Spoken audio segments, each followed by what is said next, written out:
We are back at 8:20 with the mysterious murder of aspiring model Paula Sladewski. Nearly 6 months after her brutal death, investigators have few leads and no suspects. Here's NBC's Mark Potter. In the nearly 6 months since Paula Sladewski was found dead and burned beyond recognition in a North Miami dumpster, there are still no named suspects in her brutal murder. There is most definitely a killer out there. Police say they don't even have a crime scene to work with, making the investigation extremely difficult. We don't know where the actual murder occurred. And since we don't have that location, we have very little physical evidence to go with. The 26-year-old aspiring model in Miami for a New Year's Eve getaway with her boyfriend went to this downtown after-hours club where they had an argument, and he was kicked out by club employees. A few minutes later, she too was escorted out. This grainy surveillance video shows her leaving at 7:21 in the morning. It was the last time anyone reported seeing her alive. Some 12 hours later, and several miles away, her charred body was found. After the murder, Paula's sister, Kelly, came down from Michigan to put up flyers where Paula was last seen and where her body was found, and asked the public for help. I just plead with anybody out there that has any information to please come forward. Frustrated and still with no answers, the family has hired a Miami attorney to investigate. Robert Boyers says this binder is full of violent crime reports from the neighborhood where the club is located. We're talking about strong-arm robberies, assaults and batteries with weapons, without weapons, shootings, stabbings. Boyers argues the club should have done more to protect Paula when it threw her out alone. They essentially threw her to the wolves in an area that was a magnet for criminal activity. But club staffers have said they did nothing wrong and have cooperated with police, which detectives confirm. Meanwhile, Paula's family is still struggling with not knowing what happened to a beautiful young woman who came to Miami for fun and met a mysterious and tragic end. For today, Mark Potter, NBC News, Miami. Paula's mother and sister, Patsy Watkins and Kelly Farris, are with us, along with their attorney, Rob Boyers, and Paula's boyfriend, Kevin Klim, and his attorney, Chris Kokonakis. Good morning to all of you. Good morning. Kelly, you've been through so much, your family, so much pain, first losing your sister, Paula, in that awful way, and then not knowing who did this. Back in February, police did release this sketch of a possible suspect. What's happened with the investigation since then?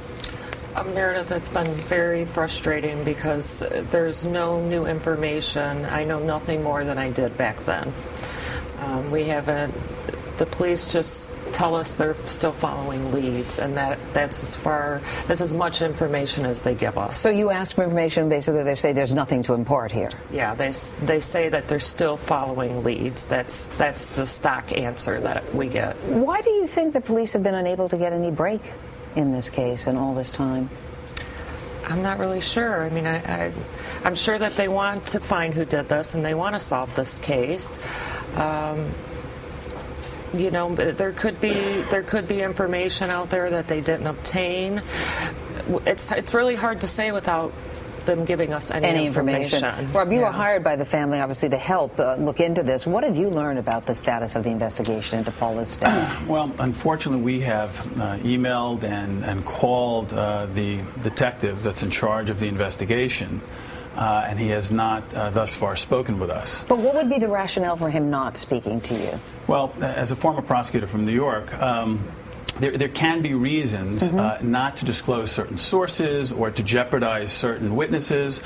By the same token, it would be nice to have a little bit more of a response just in terms of, generally speaking, what they're following up on. We actually have an investigator who has turned over witnesses to the police who believe that they saw Paula leave the club space that night, and we don't know whether those witnesses have been investigated or spoken to. We also don't know whether a rape kit was done, which would be very important information to have. We also don't know whether videos from outside club space and from the surrounding buildings have been obtained. If you take a look at the Joran Vandersloot case, of course, that can bring an investigation to a very swift conclusion. We don't know what's going on. But if there were videos taken, would that tape even be available at this point? Is it played, recorded over? Do you know anything about things like that? How long is it sustainable? Different commercial establishments have different policies with regard to how long they retain these things. Some 30 days, some 90 days, some longer. and we've sent some letters out asking for this evidence to be preserved. We've come on the case relatively recently. We hope that it's still available. And Kevin, you must have been playing this over and over in your mind, probably on a daily basis, wondering what happened. It's a nightmare. It just doesn't end. You know, I mean, I want answers. I want to know what happened to her that night. I want to know why this happened, and just there's nothing. Patsy, you lost your daughter in January. We've talked so much about her death. Tell us about her. She was my baby. She was a beautiful, beautiful woman. She just loved living. She loved traveling. She loved modeling. She loved life. Now she's gone. Well, we're hoping that by you all joining us this morning that somebody out there knows something and will come forward. We appreciate you all being here. Thank you so much. Thank you. Again, I'm so sorry for your loss.